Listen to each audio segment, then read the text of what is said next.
বেঁচে যে আছি এটাই আশ্চর্য ব্যাপার। সকালে দাঁত মাজার জন্য টুথপেস্ট নিলাম, এর মধ্যে নাকি ক্যান্সারের উপাদান। নাস্তায় একটু পরোটা খেলাম, সেটাও আবার ভেজাল তেলে ভাজা। সুন্দর দেখে একটা কলা খেলাম, তাও আবার কার্বাইড দিয়ে পাকানো। চাঙ্গা হওয়ার জন্য 1 মগ কফি নিলাম, সেটাই নাকি কফির গুঁড়ো কম, তেঁতুল বীজের গুঁড়ো বেশি। কাঁচা বাজারে গেলাম টাটকা শাকসবজি কেনার জন্য, কিনবো কি? সবই তো হাইব্রিড সার দিয়ে ফলানো। মশলা আর হলুদ গুঁড়ো নিলাম, ওতে আবার লেড আর ক্রোমাইড কেমিক্যাল মেশানো। সয়াবিন তেল দিয়ে রান্না করব, সেই তেলের অর্ধেকই নাকি পাম্প অয়েল মেশানো। মাছ মুরগি খাবো, কিন্তু সেগুলোকে ভেজাল পোল্ট্রি ফিড খাইয়ে বড় করা হয়। গরমের দিনে একটু তরমুজ খেতে মন চাইলো, সেটা নাকি পটাশিয়াম পার ম্যাঙ্গানেট দিয়ে লাল করা।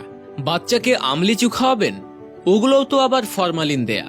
একটু মিষ্টি খেতে মন চাইলো, জিলাপি নিলাম, সেটা নাকি পোড়া মবিল দিয়ে মচমচে করা। ইফতারে গলা ভেজাতে শরবত খাবো, তাতে মেশানো হচ্ছে ক্ষতিকর রং আর কেমিক্যাল। খেজুর কিনলাম চড়া দাম দিয়ে, ধরিয়ে দিল 3 নম্বরই খেজুর।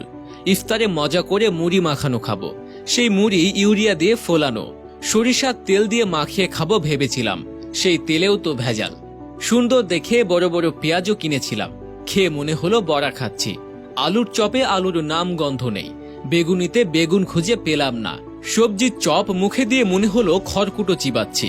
প্রোটিনের জন্য গরম দুধ খাওয়া দরকার, কিন্তু গাভীর পিটুইটার গ্রন্থিতে ইনজেকশন দিয়ে নাকি অতিরিক্ত দুধ দোয়ানো হয়, তারপর আবার মেশানো হয় 1 বালতি পানি। এত ভেজাল খাবার পর 2-1টা ওষুধ না খেলে তো শরীর টিকবে না।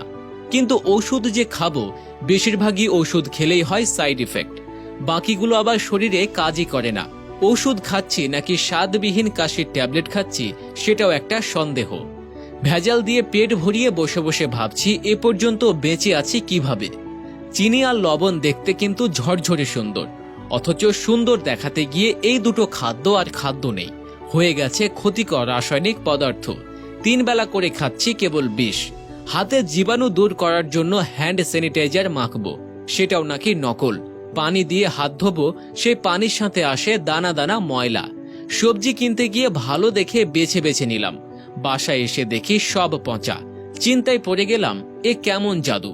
ব্যবসায়ীরা কি মানুষ নাকি এলিয়েন? এখন মানুষের ইমানেও দেখি ভেজাল, আগাগোড়া মানুষের মধ্যেই ভেজাল। দুর্নীতির মধ্যে দুর্নীতি, তার মধ্যে আবার দুর্নীতি। ভেজাল আর দুর্নীতি মিলেমিশে জগা খিচুড়ি হয়ে গেছে, তার মধ্যে পড়ে গেছি আমরা। নিজের মনেই প্রশ্ন করলাম, আমরা কি আদৌ বেঁচে আছি নাকি ভূত হয়ে ঘুরে বেড়াচ্ছি? বেশি ভাবতে হলো না, কারণ উত্তরটা পেলাম সাথে সাথেই। যে পরিমাণ ফরমালিন খাই, তাতে শুধু ফলমূল নয়, সাথে আমরা মানুষেরাও সংরক্ষিত হয়ে গেছি, নইলে তো কবেই পচে যেতাম।